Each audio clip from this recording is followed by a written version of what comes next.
नमस्कार, मैं हूं अभिषेक त्यागी। हर टीम की रणनीति के बारे में आप लोगों को बता रहे हैं। अब मैं आपसे बात करूंगा केकेआर के टारगेट फास्ट बॉलर, क्योंकि केकेआर ने तो भाई साहब केवल बस हर्षित राणा को लिया है तेज गेंदबाजी के तौर पर। अब उनको तो पूरी की पूरी तेज गेंदबाजी यूनिट चाहिए। अब तेज गेंदबाजी यूनिट में बहुत सारे खिलाड़ी जो है वो रिलीज हुए हैं, जो बहुत अच्छे अच्छे खिलाड़ी हैं, जिनके बारे में बड़ी चर्चा हो रही है। उनकी गेंदबाजी की बड़ी चर्चा होती थी, उनकी विकेट टेकिंग जो बातें हैं उनकी बड़ी चर्चा होती थी। तो चलिए बताते हैं आपको कि केकेआर कौन कौन से तेज गेंदबाजों को टारगेट कर सकता है, क्योंकि उसके पीछे की एक वजह और भी है। केकेआर के पास पर्स ज्यादा नहीं है, इसलिए आप ज्यादा महंगे गेंदबाजों को नहीं खरीद पाएंगे। तो यहाँ पर केकेआर को क्या करना है, अपने बजट वाले गेंदबाजों को खरीदना है और अच्छे गेंदबाजों को खरीदना है जो गेंदबाज विकेट टेकर हो। तो ऐसे में केकेआर को थोड़ा सा रणनीतिक तौर पर काम करना पड़ेगा और एक लिस्ट बनानी पड़ेगी, जिस लिस्ट के तहत केकेआर अपने ऑक्शन में जब जाएगी तो अपने पसंदीदा गेंदबाजों के पीछे जा सके। क्योंकि गेंदबाजी तो चाहिए किसी भी टीम को। अगर आईपीएल का खिताब जीतना होता है तो उसके पास अच्छी गेंदबाजी होनी चाहिए, क्योंकि हमने पिछली बार देखा है किस तरीके से गेंदबाजी के तौर पर केकेआर चैंपियन बनी थी। आप मिचेल स्टार्क के वो विकेट की बात कर लीजिए, जिस तरीके से उन्होंने ट्रेविस हेड, अभिषेक शर्मा को आउट किया था। ट्रेविस हेड का तो वो विकेट फाइनल में किस शानदार डिलीवरी थी, क्या शानदार यॉर्कर थी ट्रेविस हेड को जब मारी थी मिचेल स्टार्क ने। तो आपके पास गेंदबाज ऐसे होने चाहिए जो आपके लिए मैच विनर साबित हो सके। तो किसी भी टीम के लिए एक अच्छी गेंदबाजी यूनिट होना बहुत जरूरी है। आप हर्षित राणा की बात कर लीजिए, कितना बेहतर परफॉर्मेंस हर्षित राणा ने करके दिखाया पूरे सीजन। आप वरुण चक्रवर्ती की बात कर लीजिए, सुनील नरेन की, मतलब गेंदबाजी का बेहतर होना बहुत जरूरी है। आप वैभव अरोड़ा की बात कर लीजिए, केकेआर के लिए कितना बेहतर परफॉर्मेंस वैभव अरोड़ा का रहा था। हालांकि उसको रिलीज कर दिया गया, लेकिन केकेआर के लिए बहुत उपयोगी साबित हुए थे वैभव अरोड़ा भी। कि ये अहम मौकों पर वैभव अरोड़ा ने केकेआर को मैच विनिंग परफॉर्मेंस करके दी थी। तो ऐसे में तेज गेंदबाजी के तौर पर केकेआर को थोड़ा सा रणनीतिक तौर पर मजबूत बनना पड़ेगा। अब केकेआर कौन कौन से तेज गेंदबाजों को टारगेट करेगा वो चर्चा करते हैं। तो सबसे पहले नंबर पर केकेआर अपने वैभव अरोड़ा को दोबारा से टारगेट करने की कोशिश करेगा। केकेआर वैभव अरोड़ा को नहीं छोड़ेगा, और क्योंकि आरटीएम का ऑप्शन केकेआर के पास है नहीं, तो इसीलिए ऑक्शन में अगर कम दामों में वैभव अरोड़ा मिल गए तो वैभव अरोड़ा को केकेआर जरूर खरीदेगा, क्योंकि वैभव अरोड़ा के परफॉर्मेंस के बारे में, उनकी ताकत के बारे में केकेआर जानता है। खबर है कि मिचेल स्टार्क को भी केकेआर दोबारा से टारगेट करने की कोशिश करेगा, क्योंकि अभी तो मिचेल स्टार्क भाई साहब 24 करोड़ में थे। अब 24 करोड़ का तो बजट है नहीं केकेआर का, क्योंकि यहाँ तो कुल ही 51 करोड़ है। तो ऐसे में केकेआर अगर 24 करोड़ उनको दे देता तो भैया बाकी खिलाड़ियों को कैसे खरीदता। तो इसीलिए केकेआर जो है वो 2-3-4 करोड़ के आसपास, मुझे लगता है इससे ज्यादा मिचेल स्टार्क इस बार जाएंगे भी नहीं ऑक्शन में। तो इतने में अगर मिचेल स्टार्क मिल गए तो मिचेल स्टार्क को खरीदने की कोशिश करेगा केकेआर, अगर केकेआर के पास ऑप्शन मिलता है। उसके बाद में अगर मिचेल स्टार्क जैसा सीनियर खिलाड़ी नहीं मिलता है केकेआर, तो रबाड़ा है, रबाड़ा को टारगेट करेगा केकेआर किसी भी कीमत पर, क्योंकि रबाड़ा अनुभवी की तेज गेंदबाज है, बहुत अच्छी गेंदबाजी करते हैं, विकेट टेकर है, आईपीएल का अनुभव भी है खेलने का, और मतलब थोड़ी बहुत बल्लेबाजी भी थोड़ी बहुत कर लेते हैं नीचे क्रम पर आकर। तो रबाड़ा जो है वो बहुत कारगर साबित हो सकते हैं और ज्यादा महंगे मिलेंगे भी नहीं। रबाड़ा का नाम बेशक बड़ा है, लेकिन आईपीएल में मुझे लगता नहीं है कि उतनी महंगी रकम में रबाड़ा जाएंगे। तो रबाड़ा भी एक आपको केकेआर की टारगेट लिस्ट में होंगे।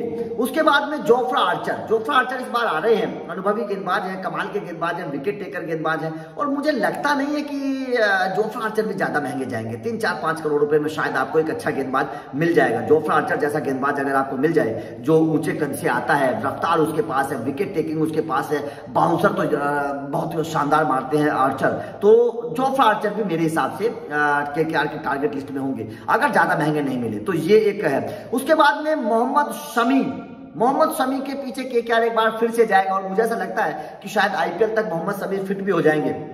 अभी तो शमी की फिटनेस पर थोड़े से सवाल हैं, ग्रोइन इंजरी शायद उनको है, लेकिन शायद आईपीएल तक मोहम्मद शमी फिट हो जाएंगे। और क्योंकि बॉर्डर गावस्कर ट्रॉफी में मोहम्मद शमी, अभी ऐसी खबरें हैं कि नहीं जा रहे हैं, तो ऐसे में मोहम्मद शमी के पीछे जाएगी। एक और तेज गेंदबाज है जिसके पीछे केकेआर जाएगा किसी भी हद तक, और अगर वो गेंदबाज केकेआर में आ गया तो यकीन मानिएगा केकेआर की बहुत बड़ी ताकत केकेआर के पास आ जाएगी। अगर वो गेंदबाज केकेआर ने खरीद लिया तो उस गेंदबाज के तौर पर मैं ये बात बताना चाहता हूं कि भाई साहब केकेआर चैंपियन बना देगा। वो गेंदबाज बहुत लकी है, इस गेंदबाज के पीछे केकेआर किसी भी कीमत पर केकेआर को जाना चाहिए। उसका नाम है ट्रेंट बोल्ट। ट्रेंट बोल्ट एक ऐसे गेंदबाज हैं जो बहुत लकी हैं। उन्होंने मुंबई में थे, मुंबई को चैंपियन बनाया, उसके बाद में वो राजस्थान में आए, उनको फाइनल में पहुंचाया। ऐसे में ट्रेंट बोल्ट केकेआर में भी आ सकते हैं, केकेआर भी ट्रेंट बोल्ट को टारगेट करेगा। और मुझे लगता नहीं है कि ट्रेंट बोल्ट भी ज्यादा महंगे जाने वाले हैं, ज्यादा महंगी रकम में ट्रेंट बोल्ट को मिलने वाली है, नहीं।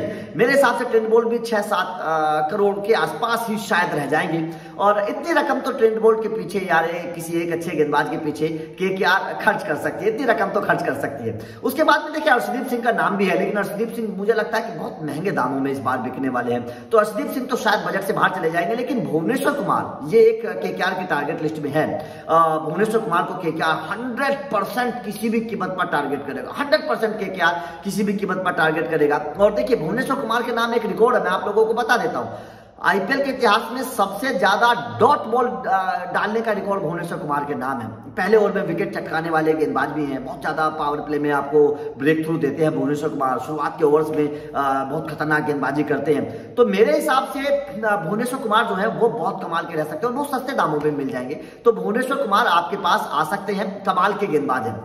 उसके बाद में एक और गेंदबाज जो डेथ ओवर का स्पेशलिस्ट माना जाता है, नटराजन। जी हाँ, मैं बता रहा हूं आप लोगों को, अगर नटराजन को केकेआर और शुरुआत के ओवर्स में भी नटराजन बहुत अच्छी गेंदबाजी करते हैं, आखिरी के ओवर्स में भी नटराजन बहुत अच्छी गेंदबाजी करते हैं। तो मेरे हिसाब से अगर नटराजन को ले लिया तो भाई साहब बल्ले बल्ले हो जाएगी, बल्ले बल्ले हो जाएगी अगर नटराजन को केकेआर ने ले लिया। क्योंकि डेथ ओवर में जो एक स्पेशलिस्ट गेंदबाज की जरूरत होती है, नटराजन उस कमी को पूरा कर सकते हैं। नटराजन बहुत कमाल के गेंदबाज है। एक प्रसिद्ध कृष्णा को यार रिलीज कर दिया गया है, बहुत कमाल के गेंदबाज है, ऊंचे कद के गेंदबाज है। हालांकि उनकी फिटनेस को लेकर थोड़ा सा, फॉर्म को लेकर थोड़े से सवाल जरूर है, लेकिन मेरे हिसाब से मुझे ऐसा लगता है कि प्रसिद्ध कृष्णा एक भारतीय गेंदबाज के तौर पर कामयाब हो सकते हैं, एक बेहतर गेंदबाजी के तौर पर। उसके बाद में मार्को जैनसन, अगर विदेशी गेंदबाज आपको लेना है तो मार्को जैनसन के पीछे आप जा सकते हैं। मार्को जैनसन को खरीदने से फायदा है केकेआर को। क्या फायदा है? एक तो मार्को जैनसन तेज गेंदबाजी करते हैं, बहुत अच्छे गेंदबाज है, विकेट टेकर है, हर कोई जानता है, रफ्तार उनके पास है मार्को जैनसन के पास, और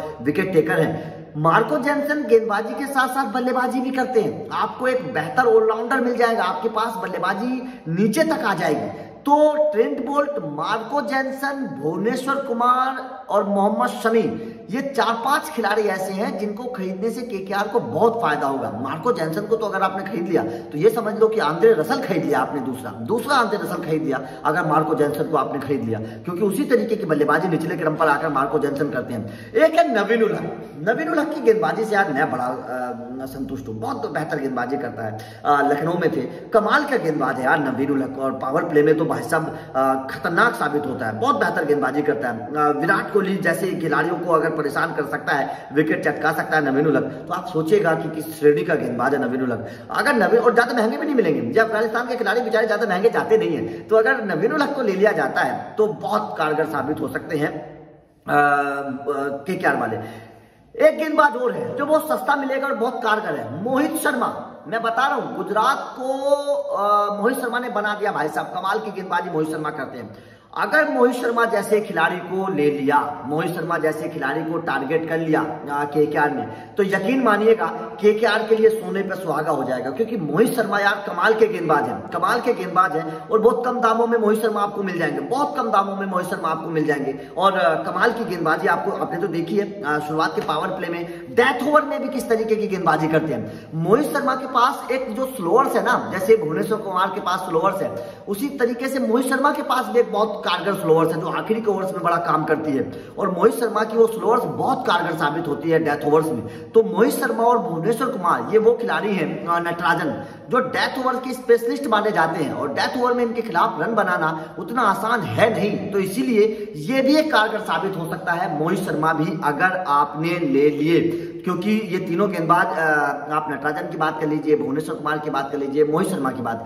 ये तीनों सस्ते भी मिल जाएंगे, उतने महंगे भी नहीं मिलेंगे ये तीनों की अगर मैं बात करूं। उसके बाद में जोशुआ लिटिल एक कारगर खिलाड़ी हैं, अच्छे गेंदबाज हैं, आपके लिए बहुत अच्छा गेंदबाज मिल जाएगा जोशुआ लिटिल के तौर पर। और सबसे बड़ी बात क्या है कि बहुत कम दाम में आपको जोशुआ लिटिल भी मिल जाएंगे। क्योंकि सबसे बड़ी बात क्या है ना, केकेआर के सामने प्रॉब्लम है कि उनके पास बजट कम है। केकेआर को ऐसे खिलाड़ी चूज करने हैं जिनके जो कम बजट में हो, अच्छे खिलाड़ी हो, और मतलब विकेट टेकर हो। तो ऐसे खिलाड़ी अगर केकेआर चूज करेगी तो केकेआर के लिए फायदेमंद साबित होगा। उसके बाद में खलील अहमद, चेतन सकारिया, मेरे हिसाब से अगर आपको लेफ्ट आर्म पेसर लेने हैं आप अगर लेफ्ट आर्म पेसर के साथ जाना चाहते हैं, क्योंकि हर टीम चाहती है कि लेफ्ट आर्म पेसर जरूर हो, तो खलील अहमद और चेतन सकारिया। खलील अहमद भी बहुत कारगर खिलाड़ी हैं और चेतन सकारिया तो खैर यार पता नहीं यार क्यों चेतन सकारिया के पीछे टीमें उतनी नहीं जाती हैं। हालांकि चेतन सकारिया केकेआर में थे लेकिन उतना मौका नहीं मिला, लेकिन चेतन सकारिया के बारे में मुझे लग रहा है कि शायद केकेआर चेतन सकारिया के पीछे जरूर जाने की एक बार कोशिश करेगी। जोश हेजलवुड है, अगर आप विदेशी खिलाड़ी के तौर पर जाना चाहते हैं, जोश हेजलवुड है, जोश हेजलवुड के तौर पर भी आप जा सकते हैं। उसके बाद में आवेश खान है, आवेश खान के पीछे भी आप जा सकते हैं। लेकिन मेरे हिसाब से अगर केकेआर को किन्हीं 4-5 खिलाड़ियों के पीछे सबसे ज्यादा जाना चाहिए तो वो एक तो ट्रेंट बोल्ट के पीछे आप सबसे पहले जाइए। ट्रेंट बोल्ट को आप जरूर लीजिएगा। आप अपने पुराने खिलाड़ी को आप मिचेल स्टार्क के पीछे चले जाइएगा, आप उनको टारगेट करने की कोशिश करिए। आप भुवनेश्वर कुमार को टारगेट करने की कोशिश करिए, आप नटराजन को टारगेट करने की कोशिश करिए, आप मोहित शर्मा को टारगेट करने की कोशिश करिए। ये आपके लिए बहुत कारगर साबित हो सकते हैं। ये गेंदबाजी अगर आपको मिल गई, आप मोहम्मद शमी को टारगेट करने की कोशिश करिए, आप मार्को जेनसन को टारगेट करने की कोशिश करिए। ये खिलाड़ी ऐसे हो सकते हैं जो आपके लिए बहुत कारगर साबित हो सकते हैं और आपके लिए बहुत बेहतर तरीके से मतलब गेंदबाजी कर सकते हैं ये जो तमाम गेंदबाज हैं। तो आपका क्या मानना है, केकेआर के लिए सबसे बेहतर गेंदबाज कौन होगा? किस गेंदबाज को केकेआर को खरीदना चाहिए? 5 गेंदबाजों के नाम लिस्ट में मुझे बनाकर भेजिएगा। वीडियो अच्छी लगी हो तो लाइक और शेयर जरूर करिएगा, क्योंकि हर टीम का एनालिसिस मैं उसके पर्स के हिसाब से करूंगा। आपको कोई फेक खबर मैं नहीं बताऊंगा। हर टीम का एनालिसिस उसके पर्स के हिसाब से, उसकी ताकत के हिसाब से मैं आप लोगों को बताने वाला हूं। Thank you very much.